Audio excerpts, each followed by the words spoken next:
gouvernement pète les plombs, et ce n'était qu'une question de temps avec tout le cirque qu'ils nous servent depuis des années. On a accepté les passes. Maintenant, on récolte ce que notre passivité a semé. Une surveillance omniprésente et un gouvernement qui joue avec nos peurs. C'est inacceptable. L'application FR Alert censée nous prévenir en cas de danger extrême. Vous savez, les attentats, les tremblements de terre, voire une attaque nucléaire, s'est transformé en outil de propagande pour les Jeux Olympiques. Et ce n'est pas une blague. Hier à 20h à Paris, les sirènes de FR Alert ont hurlé non pour un danger mais pour pousser les gens à s'inscrire au QR code des Jeux Olympiques. Vous imaginez le niveau de panique que ça a engendré chez ceux qui ont cru à une menace imminente? Pendant ce temps, à l'Assemblée, en plein débat sur la Nouvelle-Calédonie, ce bon vieux Gérald Darmanin, notre ministre de l'Intérieur, est interrompu par cette même alerte. Tous les députés reçoivent ce message sur leur téléphone, mais Darmanin, lui, continue son monologue. Il était 20h pile, quand des milliers de Parisiens se sont fait surprendre par ce bruit strident. Même la séance dans l'Assemblée nationale est perturbée. Monsieur Delaporte, puisque dans les...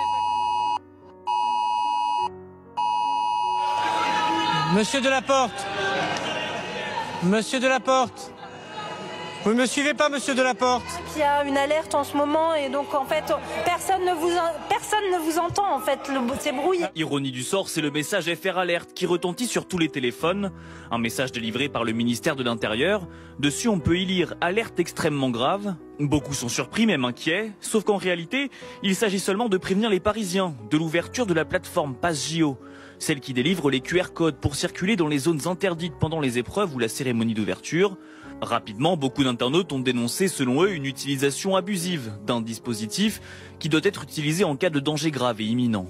Non mais c'est sérieux ça? Ils ont vraiment déclenché une alerte extrêmement grave juste pour ça. J'hallucine. La préfecture de police qui a participé au déclenchement de l'alerte s'est justifiée hier soir. Elle assure que le dispositif FR Alert permet, dans des circonstances exceptionnelles, d'informer le plus grand nombre de personnes.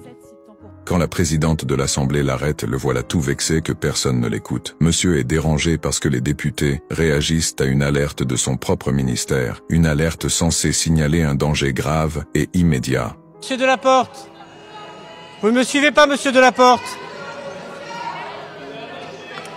Dans les accords, Monsieur Delaporte.